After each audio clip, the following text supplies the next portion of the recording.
My name is Cassie, and this is the Mystery Meeting Chamber. Thank you for coming on by. Today, I wanted to talk about the mysterious disappearance of Karlie Gusé.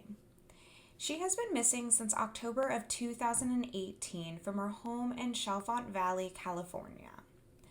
Now, this one was a little bit hard to research because it is mostly told from one person's perspective of what happened, and there was some changes in this person's perspective of what happened.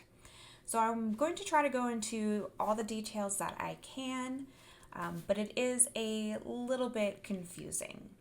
But I still wanted to cover it because it is important to still have her name out there. So my body's thinking, oh, she's here. We just don't see her. She's invisible. I don't know. Or she's gone. I don't know. She might. Whenever I think about her and like where she would be, like most of my body says like she's like I don't know, in Hawaii or somewhere on a beach or just having fun, hanging out with a bunch of new friends that she made when she was gone, and then she was coming back fine. And then the other little bit of part of me is like, she's probably dead. She got stolen, and then she got... Karlie Gusé was born on May 13th, 2002 in Bishop, California, to parents Zach and Lindsay. She has an older brother named Kane with the same parents. Her parents did, however, get divorced around the time where she was 2. Lindsay got custody of both Karlie and Kane. Her father, Zach, did remarry around the time that she was 4 or 5 to a woman named Melissa. They did later have 2 kids together. Karlie also has another younger brother on Lindsay's side, so she has 4 brothers in total. I would always try to be like her because it was just weird. I don't know. Like, everybody was like, she's not your sister, you don't look anything like her, but like when you compare us, we looked a lot alike.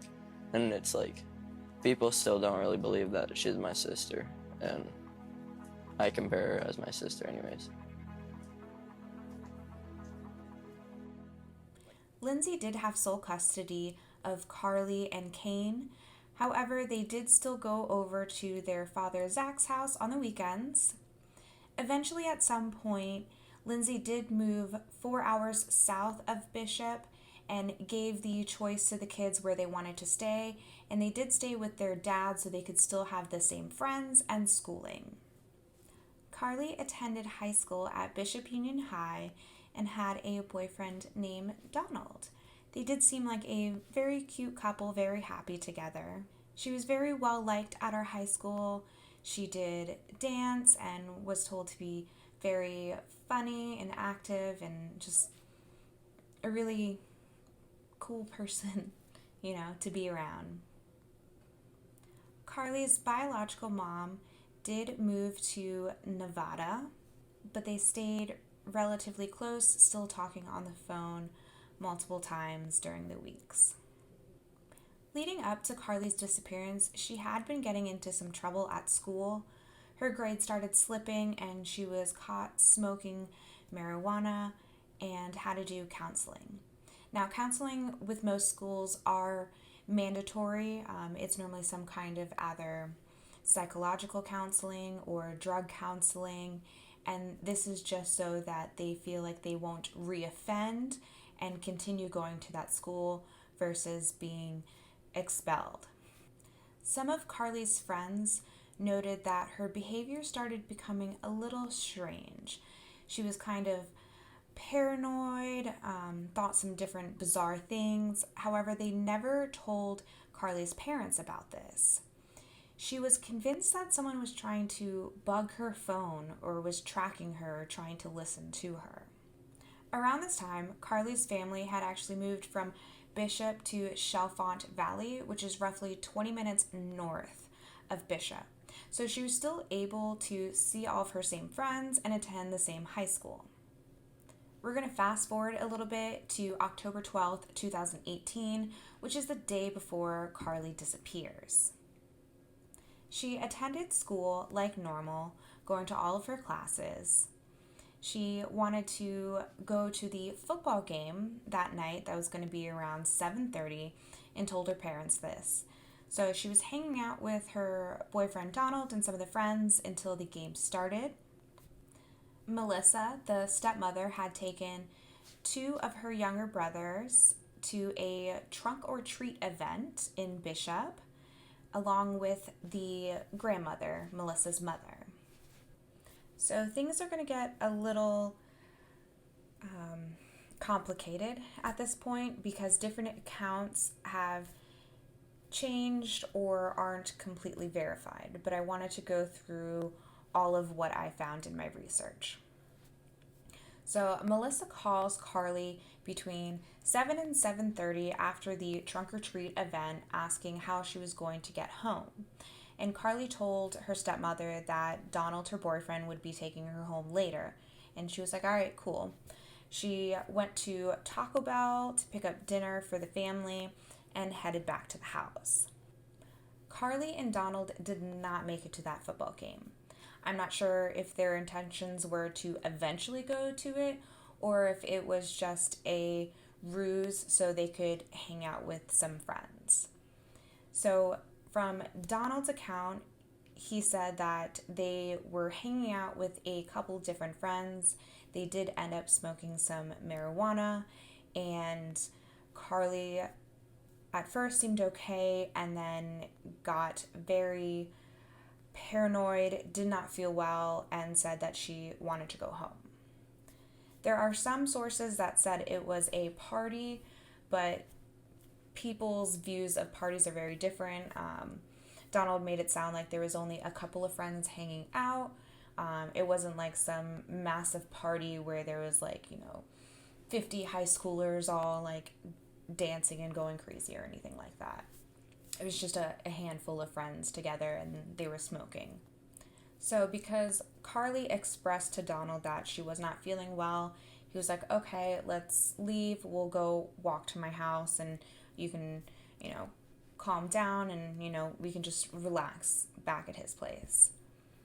While walking to Donald's house from the trailer park where they were hanging out with their friends, Karlie became even worse, and Donald tried to hug her to just comfort her, and this freaked her out even more. She bit him and was trying to push him away and ended up running down the street saying, don't follow me, and Donald didn't know what to do, so he just kind of stood in the road hoping that maybe she would come back or that she was going to someone else's house or to call her stepmom. Looking back on this situation, he does really regret not following her and bringing her back to his house. So what I'm about to say is another two-parter that may or may not have happened. First, I heard that Karlie had called her step-grandmother and asked if she could spend the night at her house, and the grandmother said, no, call your stepmother, it's okay, she'll come pick you up. I'm assuming that if she called her step-grandmother, it was probably because she still lived in Bishop, where Karlie and her family had moved to Chalfont Valley, which was 20 minutes north. Now, the step-grandmother has not really made any public interviews or statements, so I can't guarantee if that is actually what happened. Most cases say that this didn't happen or don't mention it, and that Karlie called her stepmother to come pick her up. Allegedly, on this phone call, Karlie said to her stepmother, never mind, hurry up, I changed my mind, come get me, I'm booking it down Dixon Lane, hurry, hurry, hurry. There is also two accounts for when Melissa got this phone call. Most accounts said it was between 8 and 8:30 that Melissa got this phone call. One account states that Melissa was already home when she got this phone call from Karlie and told Zach, "I have to go get your daughter," and left to go pick her up. Now, another account of this was Melissa said that she had pulled up into the driveway when she received the phone call from Karlie and immediately turned around and went to go pick her up. Now, the differences in this account probably are just due to the fact that if Melissa had just gotten home from this trunk or treat event, she probably still had her two sons in the car and would have taken them inside first, letting her husband Zach know that she had to go pick up Karlie and then get into the car again and then drive back. So it's just a subtle difference between the two, but still two official different accounts of what happened.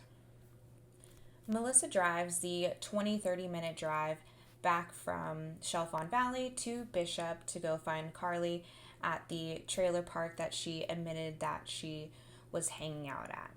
Now, when Melissa arrived, she could not find Karlie. She wasn't there, so she started driving a little bit. And again, this is going to be a 2-account scenario. The first one was that Melissa was driving down the road, saw Karlie's light on her phone because it was pitch dark, and that Karlie was running towards Melissa's car. She could see the flashlight bouncing around, and she immediately jumps into the back seat and just wants to go home. Melissa says that, she was pale, her eyes were dilated, she just seemed so paranoid, almost looking like she was a ghost. The second account is that Melissa couldn't find her. She was driving down the road. She sees Karlie's phone light as she's walking by. Karlie freaks out, thinks that the car is going to kill her. Melissa's going to kill her. She doesn't want to get in the car. Melissa has to calm her down, and eventually she gets into the car. So one account has her running towards the car and jumping in. The second one is that she was walking down the road. Melissa pulls up behind her. That car, probably like with the headlights coming up to her, freaked her out. She was already obviously paranoid. Her friends had the account saying that she thought someone was tapping her phone, like she was being watched. So this probably freaked her out. I'm not sure, again, which one of the two scenarios actually happened.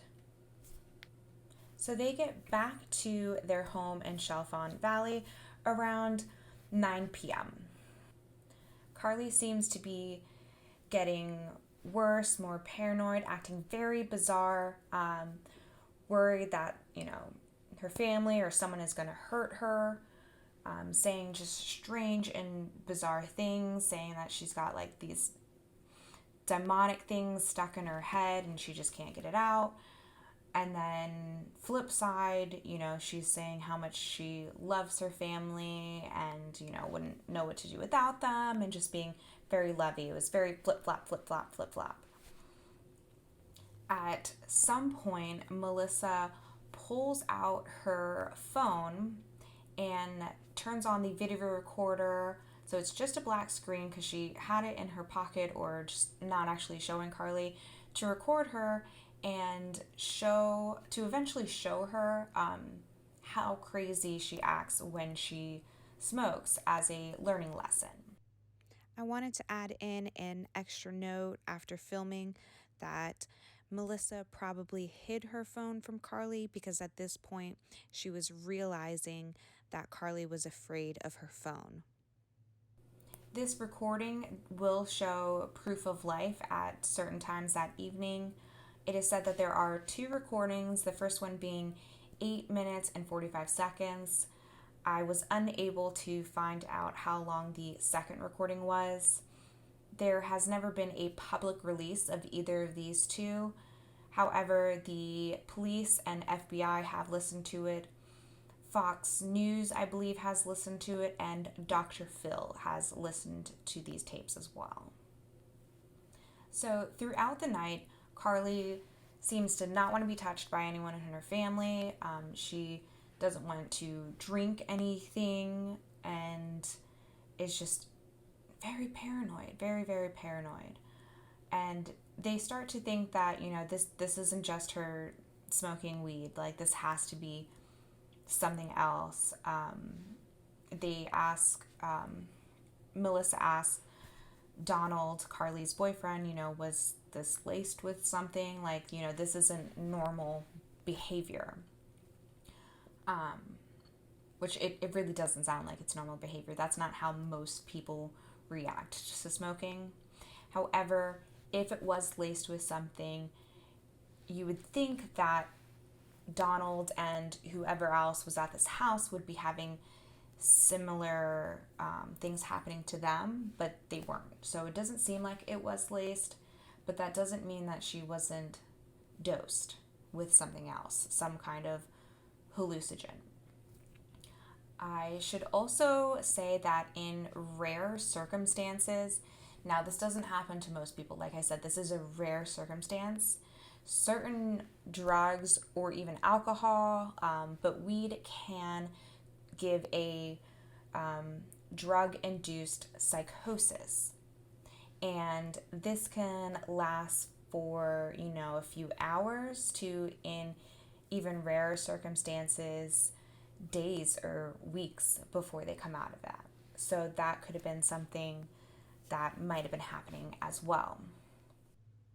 So, another side note after filming, I wanted to mention that they were able to test the weed that she smoked and no other substance was found in it.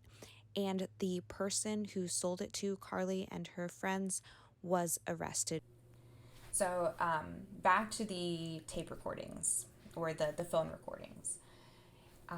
You can hear, supposedly, you can hear Karlie talking about not wanting to be alone, wanting to stay by Melissa's side, saying that she wanted to paint her nails, she wanted to draw, she wanted to read the Bible, kind of all over the place with different activities, and she was afraid to go to sleep. At some point, she asked if something bad was to happen to her, would Melissa call 911? And she was like, yeah, of course. And later on, she says, have you called 911? And she was like, no, sweetie, you're fine. I don't need to call them. You're fine. You're home and you're safe.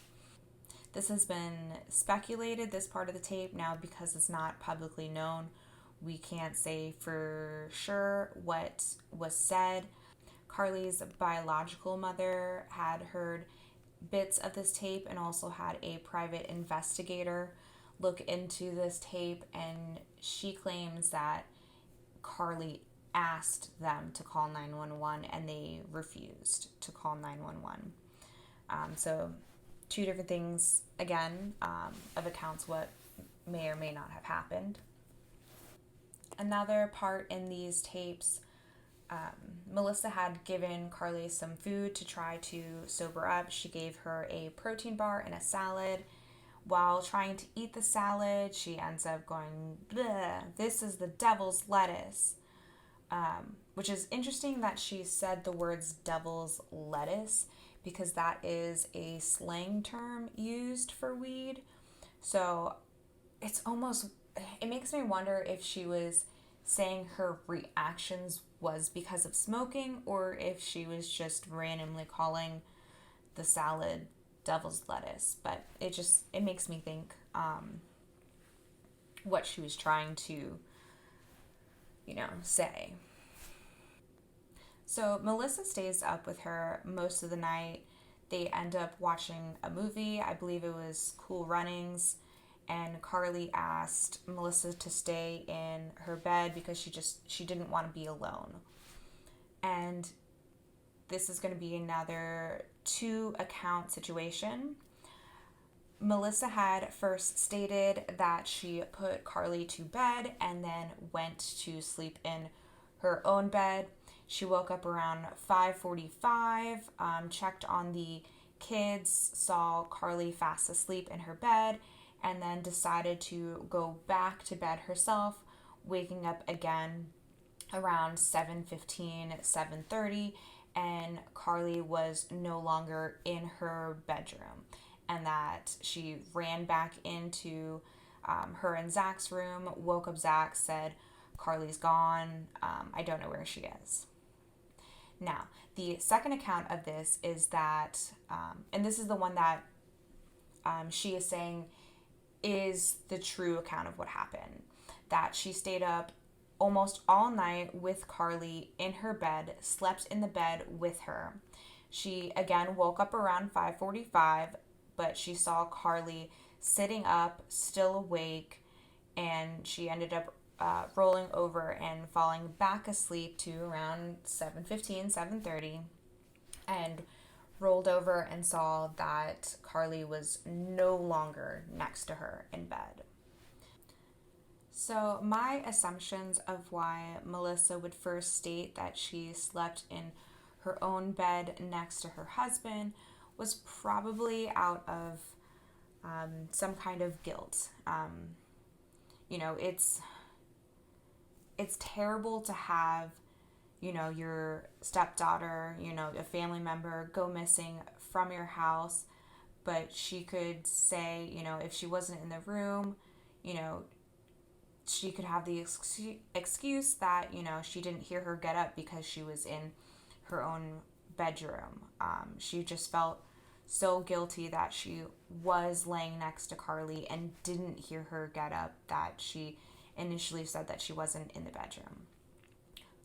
That's just my assumption or my theory of why she first stated that she didn't sleep with Karlie, and why she eventually came out and said that, she did sleep in that room with Karlie, and Karlie did go missing from her side. So some of you might be wondering why I haven't said much about her father, Zach. He was home during all of this. He doesn't have much recollection of this night. It was a Friday night. He got off work. He came home. He knew that his wife was taking the kids out, so he wanted to, lay back, relax, have some beers. It's not said, how many beers that he drank or how intoxicated he was, but it sounds like he doesn't have a full picture of that night. So I can't really say too much from his perspective of what actually happened that evening. All right, so both accounts are pretty much saying that Karlie is gone now that the family is awake between 7:15 and 7:30. The door is slightly ajar, so they are thinking that maybe she had walked out. Maybe she was feeling guilty about her behavior and wanted to go on a walk. Maybe she just wanted some fresh air. We don't know exactly what happened. So Zach and Melissa both go out looking for Karlie. They did have the two kids, and I couldn't get a straight view on, who took the kids where and at what time, because both parents were out looking. I believe Zach took their two boys to their grandmother's house, so she could watch them while they did the search. There was 3 witness accounts that morning that she went missing. The first one was a retired detective who was out in his jacuzzi room. It was a glass encased room. He was just relaxing, said he saw her probably around 6:30. He saw a girl with long brown hair, a t-shirt, and gray sweatpants, holding a 12 by 12 piece of paper, walking down the road. It's probably about 6:30, 7 o'clock. This happened a couple years ago, so I'm just trying to guess at it. But I'd say between 6:30 and 7, and it was kind of chilly that morning, I remember. And for some reason, I looked out towards the street. I have big windows in the hot tub room. So I looked out towards the street, and I thought, that's unusual. There's a young girl walking by. She had kind of long brown hair. She had clothes on. She had a white, I can't even remember, but I think she had a white top and maybe gray bottoms or something. But she had clothes on, but it was kind of chilly, and I thought, that's kind of weird that she would be there. And she was waving a piece of paper, like a 12 by 12 piece of paper. She was just waving it in the air. The second witness, the time frame was a little bit after this first account, and it was a teacher who knew Karlie from that high school. And again, t-shirt, gray pants, piece of paper. And the third account was someone in a truck out by Route 6 saying that he saw her inside of a barbed fence area before it goes out into the desert. Now, Route 6 or Highway 6 is a major highway that goes all the way from the West Coast to the East Coast. So that's kind of a dangerous place to be. If she was abducted by someone, they could be anywhere at this point. So around 9:30, I believe it was actually like 9:38 or something like that, Zach calls Lindsay, Karlie's biological mother who is living in Nevada, and says, Karlie's gone. And she takes that news horribly. She automatically thinks that gone means that she has passed away, that she's dead. She was, asking, what led up to this? Where was she? Who was she with? What happened? And Zach was like, I don't know. She's just gone. We've been looking for her. So as soon as she realizes that she's not dead and is missing, she makes travel plans to get there to help out. Now, there is a lot of back and forth with this use of the word gone. Some people are like, oh yeah, you just use gone, my pencil is gone, you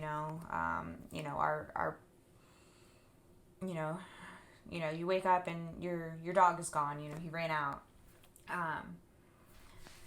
So people take that word very differently.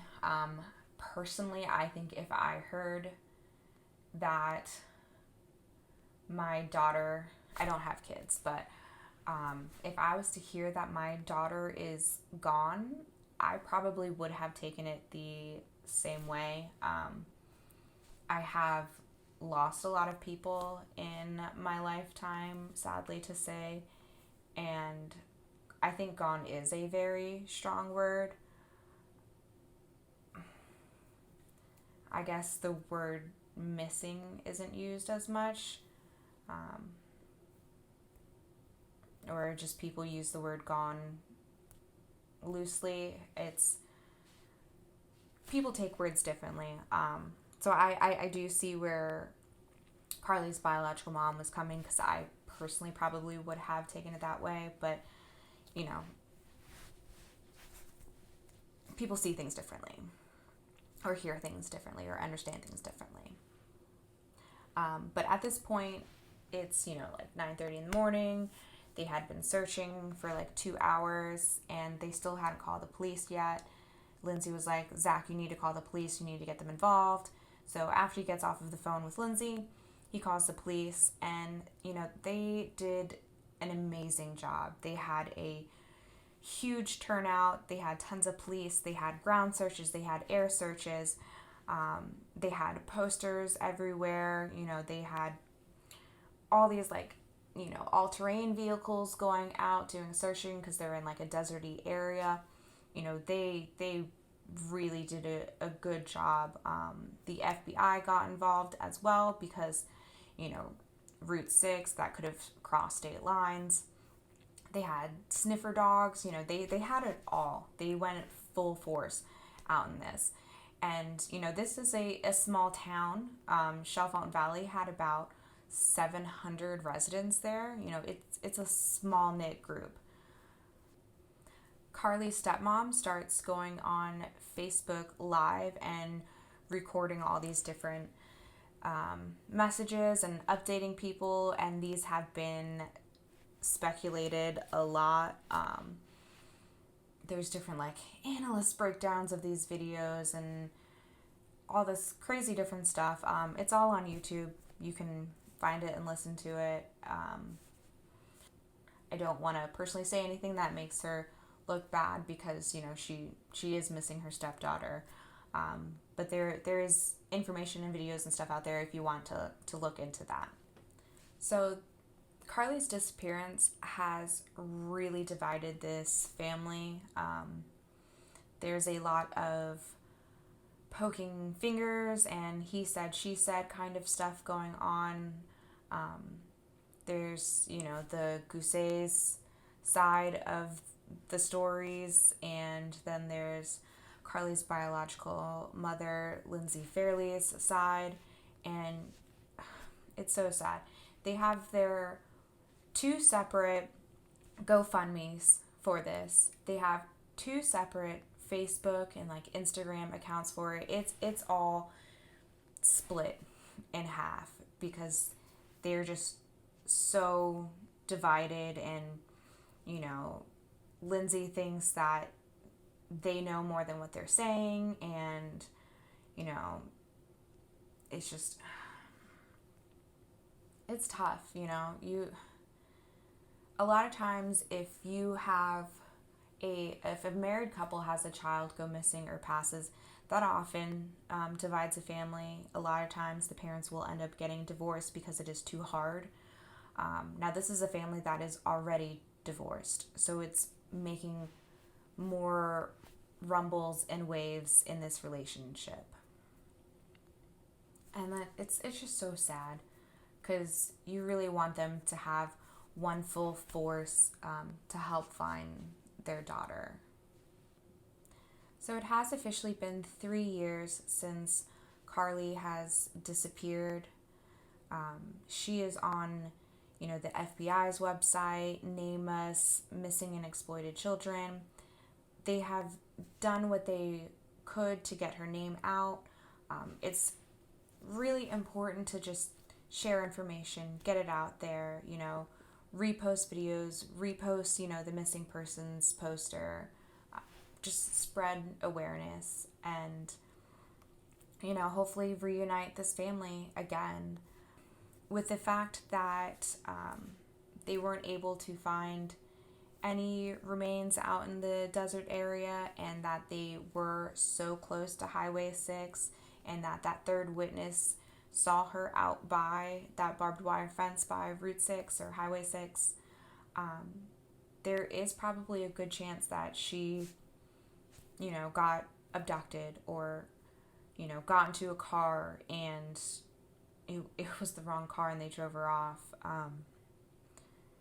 But if someone did pick her up, there's a chance that she is still out there and will eventually come home one day. If this was a drug-induced psychosis and one of those rare circumstances that it lasts for a very long time, who knows if she knows who she is or where she is. She could end up being homeless somewhere right now and, not realizing what's going on. So always keep an eye out in different states. The FBI is still taking tips. The Mono County is still taking tips. You can send information into your own local authorities and they will make sure that it gets to the right person involved in this. With all of the confusion in this case, different timelines and what may or may not have happened, the most important thing is that this girl is missing. It doesn't matter how she went missing, she is missing, and she needs our help to spread awareness and help bring her home. That is the most important thing. you know, the family troubles, all of that, it doesn't matter. Karlie matters. There are a couple of different things I want to address in this video. Different speculations or things that have popped up in the news or information that has came out. I do want to say the Kate Yup videos on YouTube, that thing where there's this girl who's blindfolded and eats a whole bunch of food. There was a lot of speculation that that was Karlie. The FBI has confirmed that is not Karlie. There was a video on YouTube of these guys out on dirt bikes or motorcycles who see a girl out running in, shorts and a t-shirt and no shoes, and they caught her on film and called in a tip saying that they had found Karlie. This was not Karlie. He did, however, help find a different girl, but it was not Karlie, even though, it was definitely clickbait. It said, Karlie Gusé found in the video title. And more recently, there is a girl on TikTok. I want to say the name was like, I just want to have fun or something along those lines, where people had thought that she might have been Karlie Gusé, and it was just like weird videos of her dancing in like a not well lit room, kind of similar body shape to Karlie. And then she went live to say, that everything's fine and she's not like abducted, she's not Karlie, and she kept doing these weird things where she's like touching her nose or like moving her hair when people were saying, if you're abducted, do this. And it did come out later that it was someone else. It was not Karlie. So these were all speculations that came out to be not true. I also want to mention that there were 2 arrests in the Gusé family. Both her father and her older brother Kane had been arrested earlier this year in 2021. I want to state that, I don't think that them being arrested, there was domestic violence and the Kane's charge was something with a firearm. But I want to say that it's not that the family was abusive to Karlie. I don't think they ever did anything. I don't think there was violence in the home. It's been 3 years since their daughter and sister has gone missing. I can't even imagine like what that would do to your mental state. Like, these are grieving families. Someone they love is missing. They don't know what happened. Like, to not have any answers, you gotta imagine that that's gonna give you such anxiety and depression, and maybe lead to trying to find some comfort in alcohol or something like that, and some bad situation happens. I don't think that these are any kind of admissions of guilt that something bad was happening in the household. I think that they are just a family who is struggling. But I wanted to mention that because it is public information out there that these arrests have happened. But again, I don't think that means that they had done something. Side note, I do not condone the behaviors that led to the arrest of Zach and Kane Gusé. I just wanted to state that I do not think that these were behaviors that existed in the household prior to Karlie going missing. So there are many theories about what happened to Karlie Lane Gusé. Let me know down below in the comments what you think. There's a lot of misinformation or confusing information in this case, so it's really hard to piece it all together and figure out what happened. But like I said before, regardless of, the finger pointing and all of this, it's about finding Karlie and spreading the word. So thank you for taking the time and watching this video and learning a little bit about her, and I hope that you spread awareness. Thank you for coming by, and I hope to see you again soon. All right, bye.